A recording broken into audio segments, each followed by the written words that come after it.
Welcome to RegenMed Global, the podcast, where we bring you the latest and greatest in the field of medicine and research. My name is Cheyenne. Today, we're here to discuss the latest research about the development of nanobodies created by scientists and their therapeutic potentials. Involved in this research, we have Dr. Xiaobo Mao from Johns Hopkins University School of Medicine and Professor Wenjing Wang from the University of Michigan Life Sciences Institute to speak with us about this. It's a pleasure to have you, Dr. Mao and Professor Wang. I'd love to just kind of start off by the both of you sharing a little bit about your background and your involvement that you had with this research.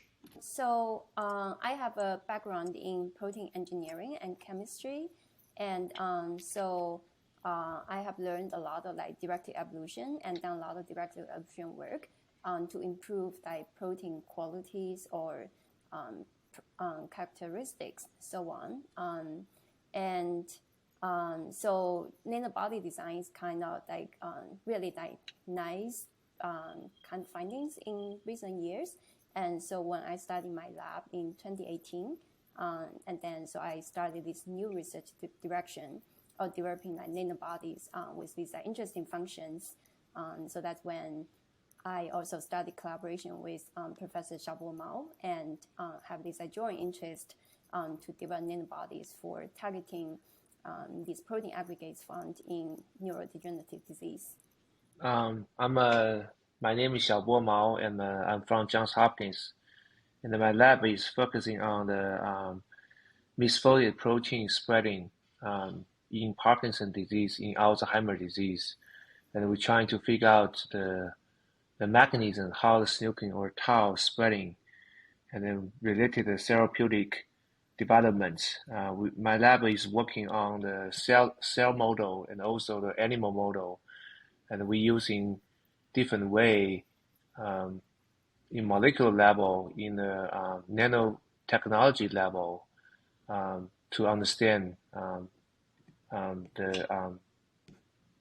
the pathogenesis.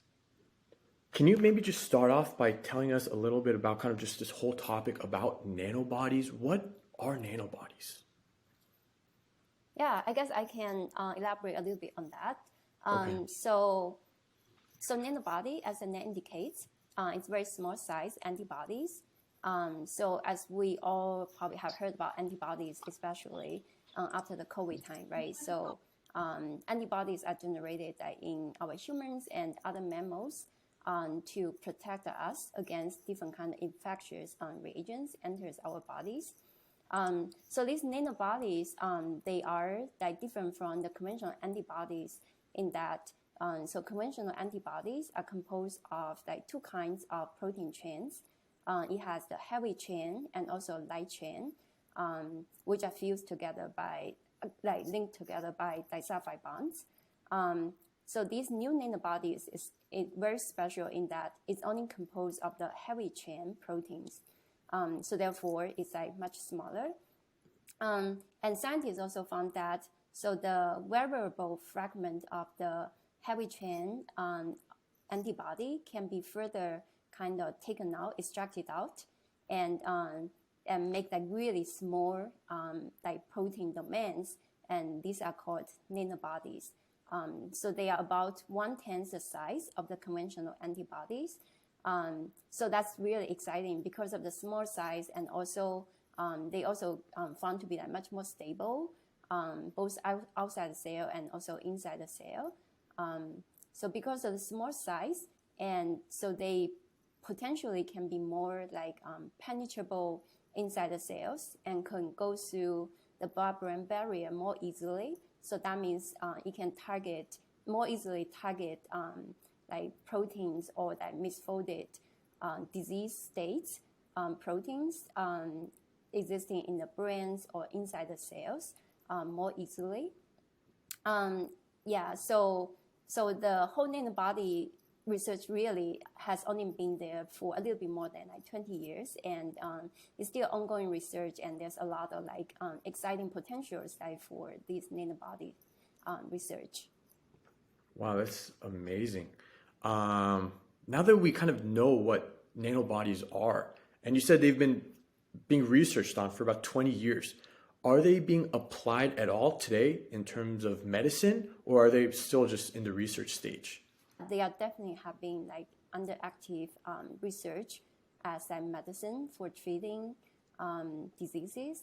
So theoretically speaking, like many of the existing drugs using conventional antibodies have a potential to be replaced with these nanobodies.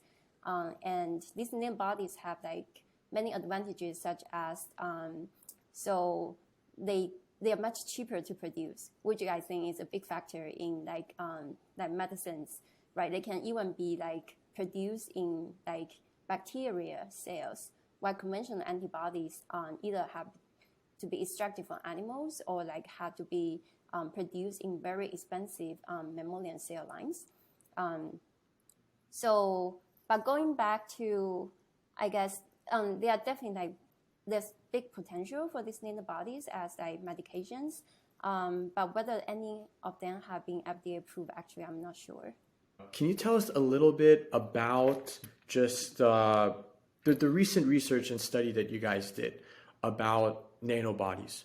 Can you tell us a little bit about pretty much what the aim of that study was?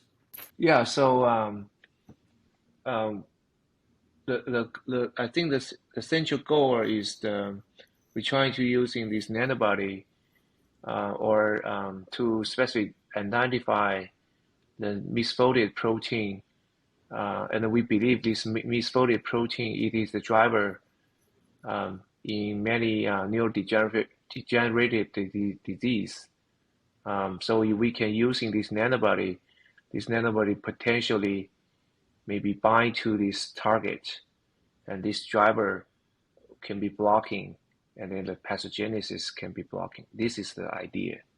Now, in terms of that study, when you talked about there, it mentioned alpha-synuclein many times.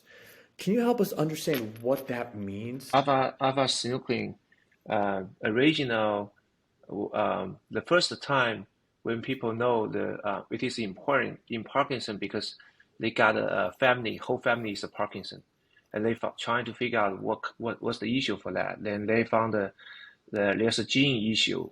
There's a mutation in the 53 adenylate, and these all mutated to the T, so it's called A53T, and this mutation caused the whole family have a Parkinson disease around 40 years old, and this is happening in Japan.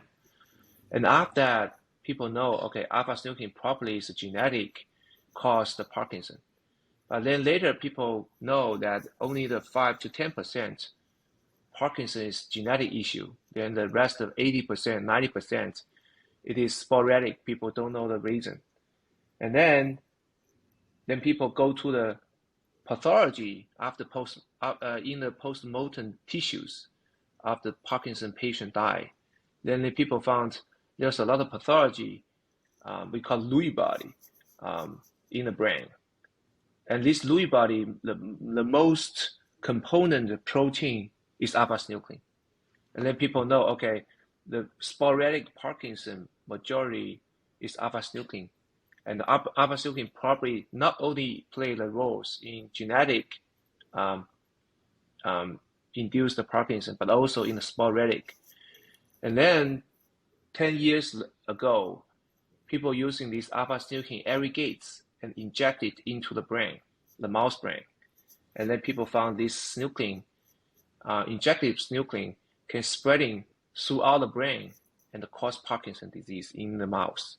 And people know, okay, if this is aggregates extracted from the human brain, human Parkinson brain, but can induce the mouse without just normal mouse, then people thinking this alpha-synuclein is the driver. And then people doing the alpha-synuclein injection into the gut, into the nose, into everywhere, they can all spread into the, majority is the gut and is the nose. Then they can all spread into the brain and cause the dopamine neuron loss. So this study tell us that alpha-synuclein is a major driver, and then all the people, if we get diagnosis of Parkinson, there's two standards. One is if you give the L-DOPA, it is the a compound which is being used for 70 years old. So this compound, and then if you give this L-DOPA, the patient can have an efficacy, can have a very strong alleviation about motor dysfunction. And second, gold standards is alpha-synuclein.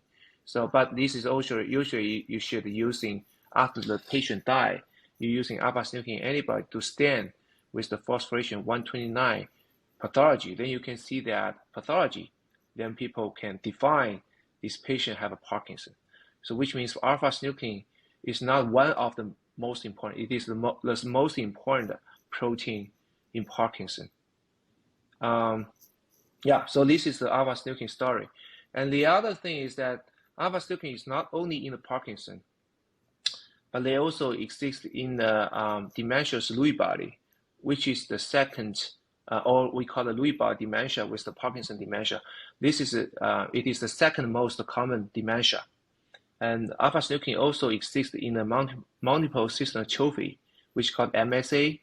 It is more aggressive neurodegenerative disease than Parkinson disease. And then the first dementia is Alzheimer disease.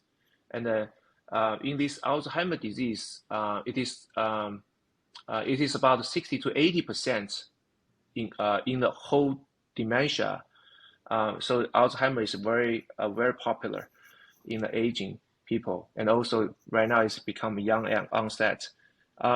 And these Alzheimer patients, there's about 30 to 50% have alpha-synuclein pathology. And this kind of pathology, if in the Alzheimer, they get a much quicker cognition decline and more severe. So which means alpha-synuclein have a very important role in dementia disease and also in other neurodegenerative disease. Was this particular study that your team did this help your team lead to this particular conclusion as to the type of impact alpha-synuclein can have on particular diseases? Yeah, so I think this is the why we Wenjing and I both are interested in this, because so far nobody get alpha-synuclein aggregates. I mean, all the problem caused in Parkinson, it is aggregate, it's not monomer. So everyone have the monomer. Nobody care about that, right? But alpha-synuclein aggregate, it is something aging issue or something other issue cause the aggregates. But there's no specific antibody or there's no specific nanobody. We're trying to see our developed nanobody is specific or not. But so far, we are trying to develop something whether can recognize alpha-synuclein aggregates. Yeah, this is the goal we want to see. We want to go. But yeah, I think this is something that either tools in a mechanism study or also the translational application. This kind of a specific tool is still lacking, and we are trying to fill this gap. Okay. And this is important. Yeah. Now, in terms of just going back to the study, can you maybe, I know you talked a little bit about it, Professor Mao, but ultimately either you, Professor Wang, or Professor Mao, if one of you can just give us a brief overview as to just the overall, okay, what really occurred in the study and what results you saw within the study. Yeah, okay, so I can start with that. So the goal, right, is to identify these nanobody variants that can selectively target the alpha-synuclein aggregates, but not the monomer form. So monomer form is like what the alpha-synuclein is like in the healthy neurons, and we don't want to perturb those alpha-synuclein functions. So it's very important to develop nanobodies that only bind to the aggregates, but not the monomers. And also the other thing is a lot of these alpha-synuclein aggregates are formed intracellularly, which is different from beta amyloids, which found in Alzheimer's, which is like formed extracellularly, which is like easier to target using conventional antibodies, right? So, so therefore, as I mentioned previously, so nanobodies are these like very unique in that they are more stable, like outside the cell, also inside the cell. So different from like conventional antibodies, they can be designed like to still be functional like inside the cell to target the alpha-synuclein aggregates that are formed inside the cell. While the conventional antibodies will be much more challenging because once they enter the cells, they will most likely lose their functions. Right, so the whole study kind of starts from need to design these nanobodies that can like bind to the aggregates only. So that's what my lab is working on. So I also want to elaborate a little bit on like how we generate nanobodies.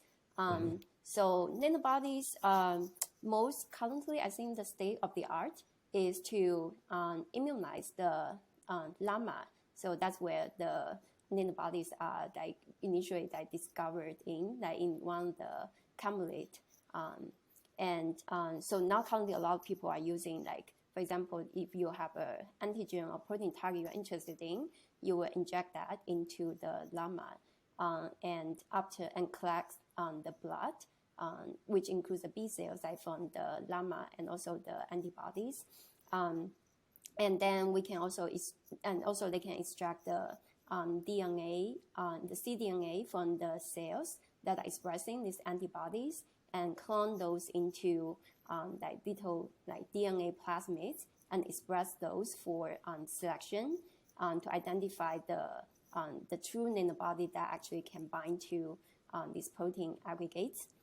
So what our lab did that's different is, so we skip the animal immunization step.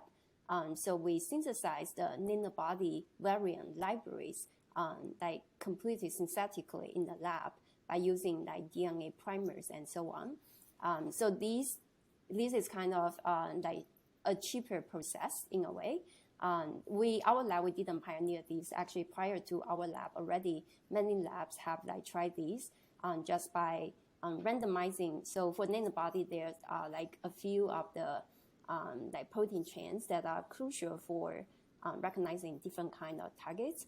We randomize those regions, and so from a library of like probably 100 million of different nanobody variants, and after going through a few rounds of selections, so we were able to kind of fish out like one nanobody clone that can selectively bind to the alpha-synuclein aggregates, but not the monomer form. Yeah, so that's a big breakthrough like for our lab, and because that's the first nanobody that can selectively recognize the alpha-synuclein aggregates, but not the monomer.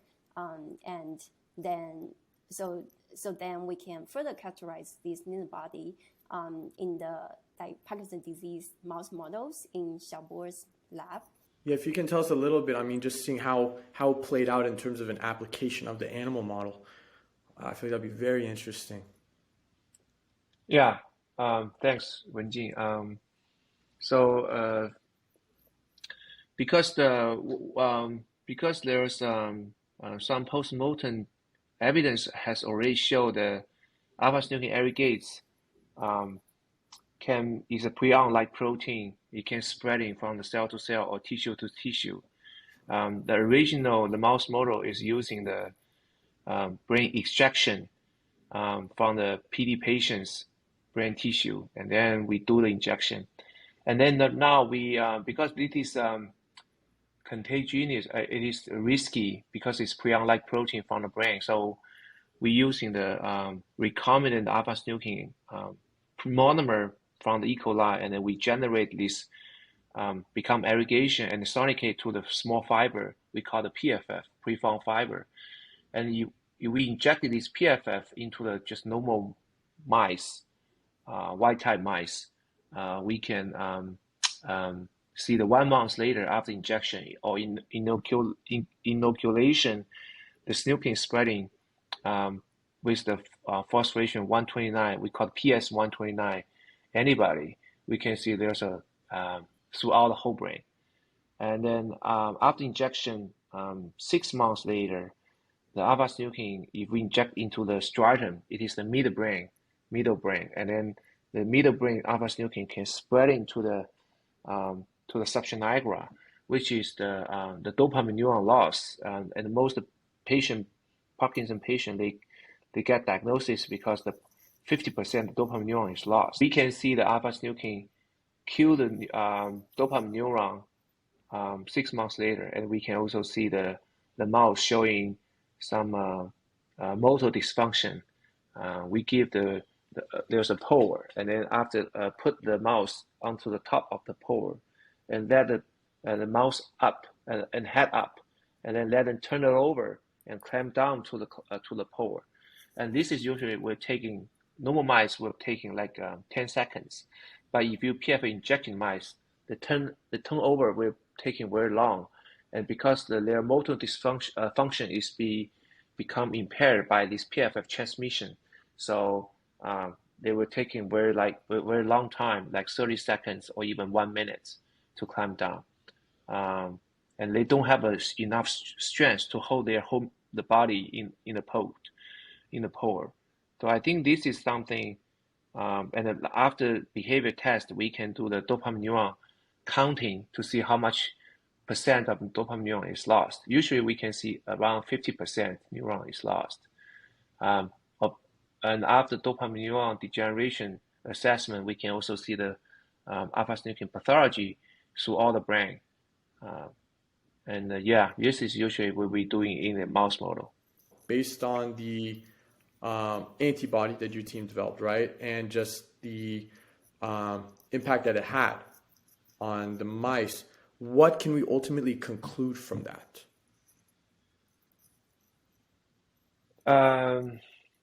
So because we know the alpha-synuclein spreading, pathology spreading, it is important because we have several other targets. If we can blocking the synuclein pathology spreading, then we don't see behavior, motor dysfunction, we don't see dopamine neuron loss. So we believe the pathology definitely is linking to neurodegeneration and motor dysfunction.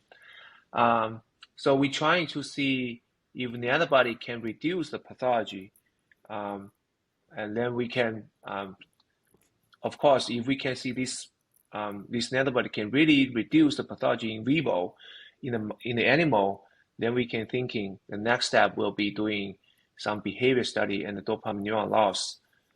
This is what we published in the Nature Com, showing that if we give the nanobody by AAV transduction, then we can see the pathology can be reduced when the nanobody is presented.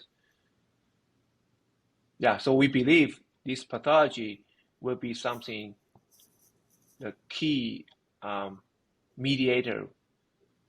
If we can blocking, then we have the hope to therefore to inhibit the disease progression to neurodegeneration and then behavior deficits. The alpha-synuclein, the clumps that are formed, I understand it has an impact on these neurodegenerative diseases, but are there any particular symptoms that you can say that the mice really improved on with the utilization of the nanobodies? I mean, so far we don't have any strong evidence. We only, in this published work, we only find pathology can be reduced. Okay. And then if we see the nanobody expression is high, then we see that same region, the synuclein pathology is low. So they have some negative correlation, which is good.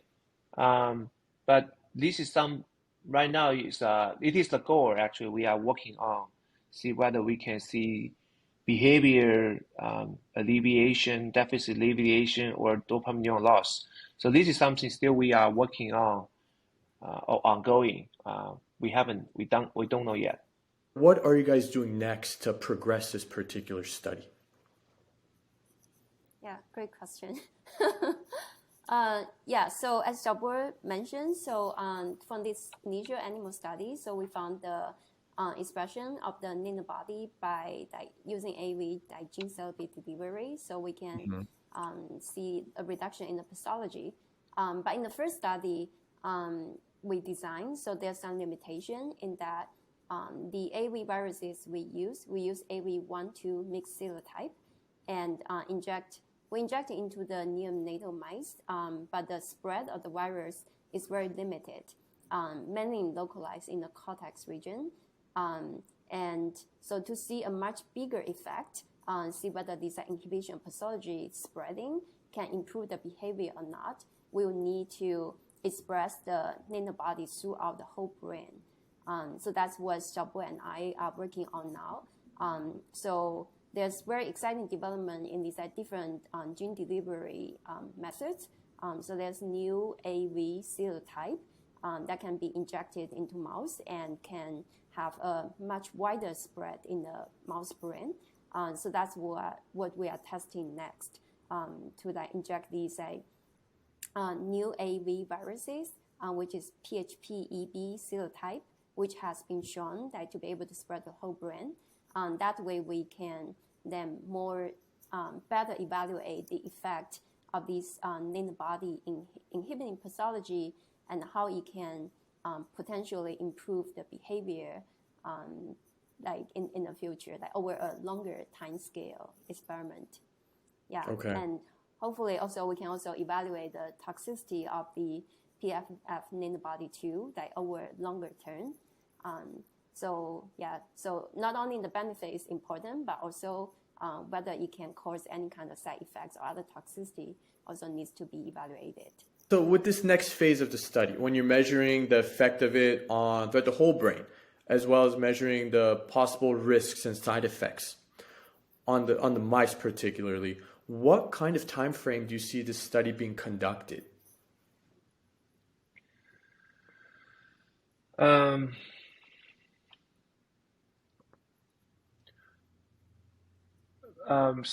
So for example, we will have the mice to order from the commercial company, and then this is usually 2 months old mice, and we injected the mice immediately, and after 6 months later, so which means we will have the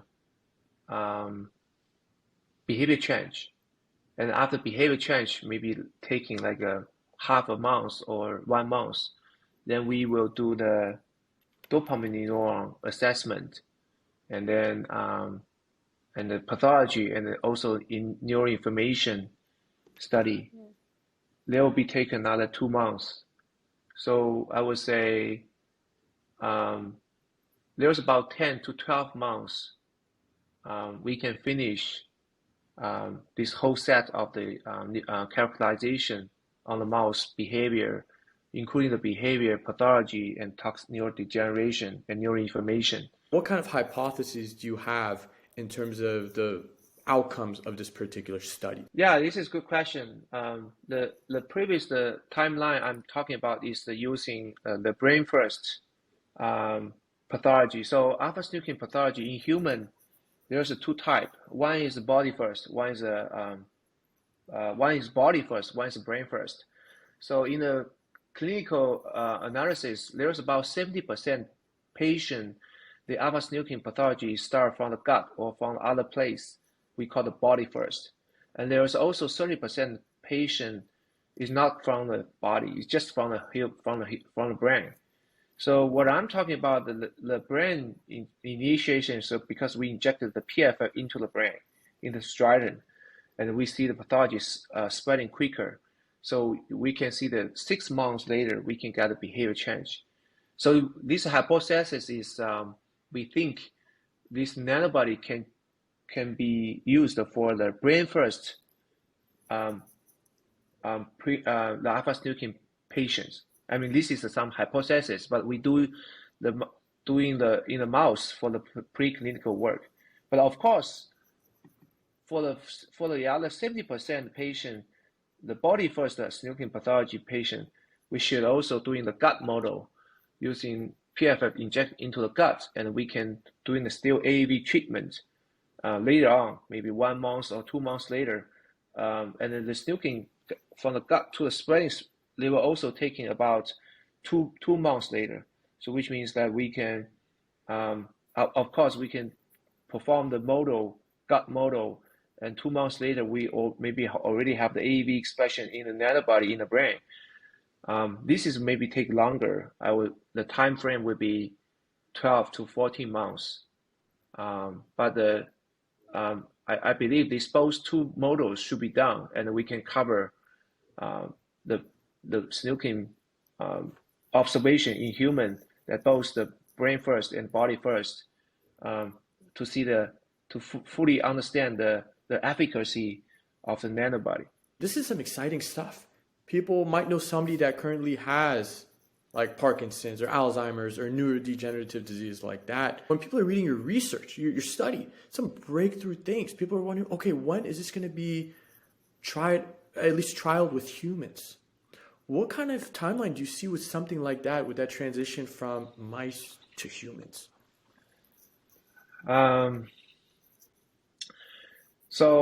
Because I think this is right now we are trying to M2. The issue is we don't have a behavior study, and we don't have the neurodegeneration work.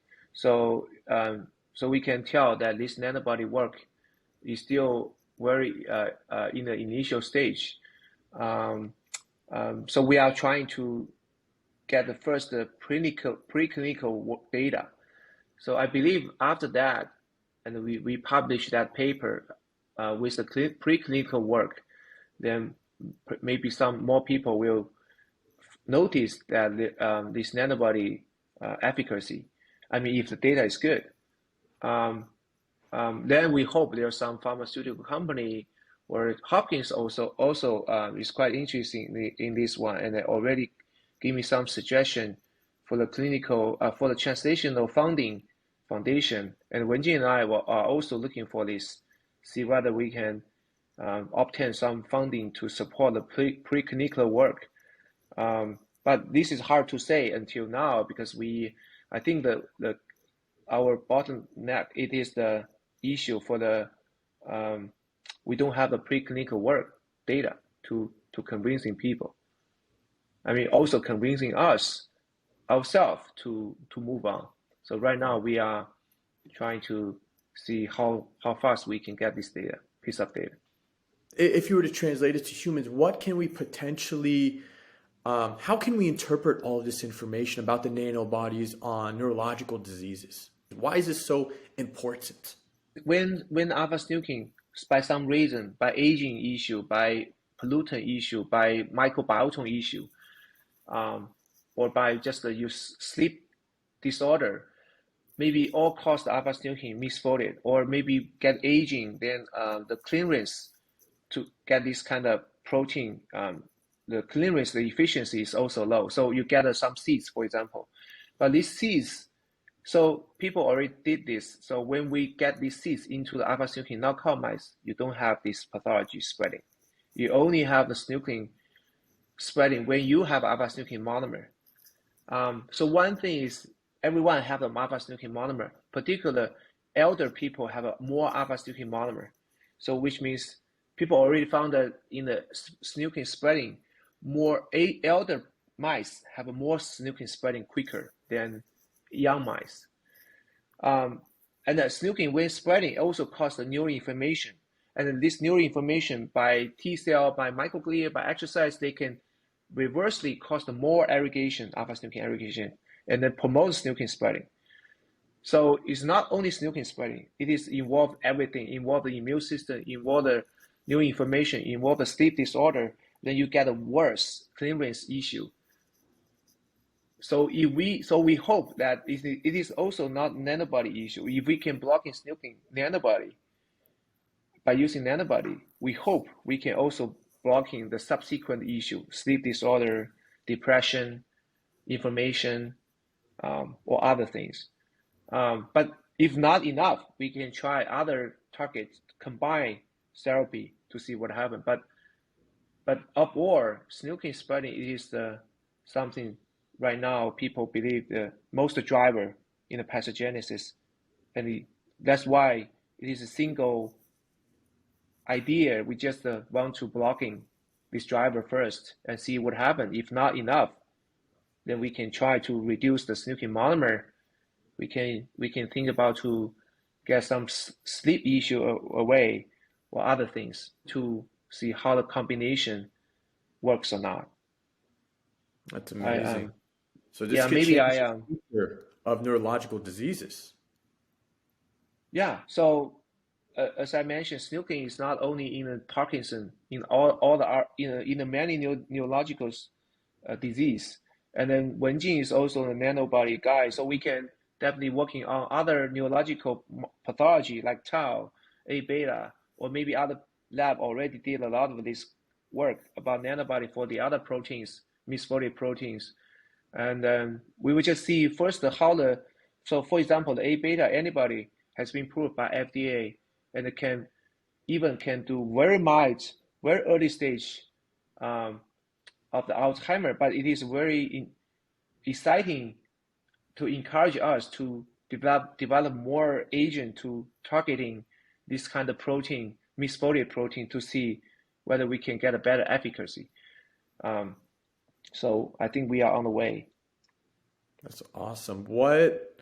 Is there anything else that really struck out to you throughout this whole process, either Professor Wang or Professor Mao, in terms of this whole process, or any important findings that you're like, man, this is something that I'm most passionate about, or this is something people really should look into more as we continue our research?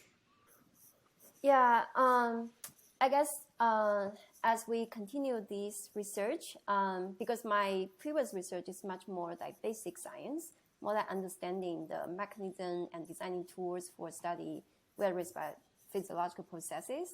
As I embark on this, like trying to work on something that could be like more translational, I definitely realize more the drug delivery is still a big challenge in the field.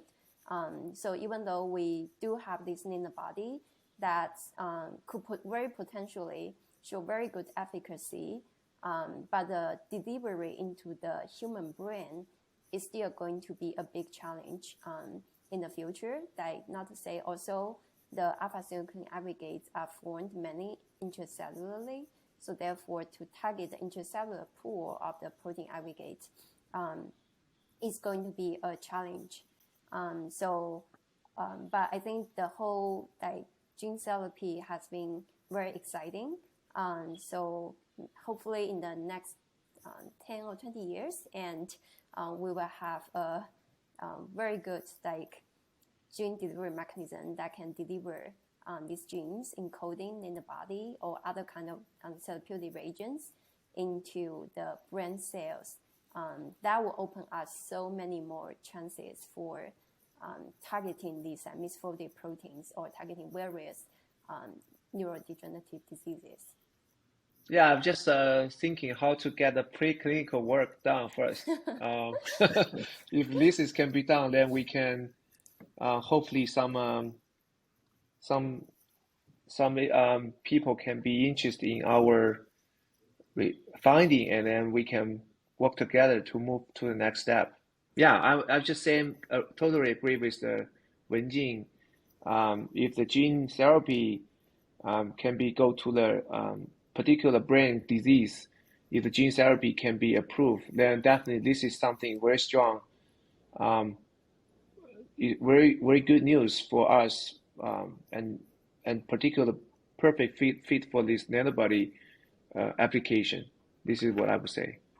I'd like to thank both of you. Thank you so much for your time. We're very grateful, and I know I'm definitely going to be following your research. Please let me know once it's ready, and I'm sure everyone's going to be wanting to follow all of you as you guys continue this research and this journey. So thank you so much for your time.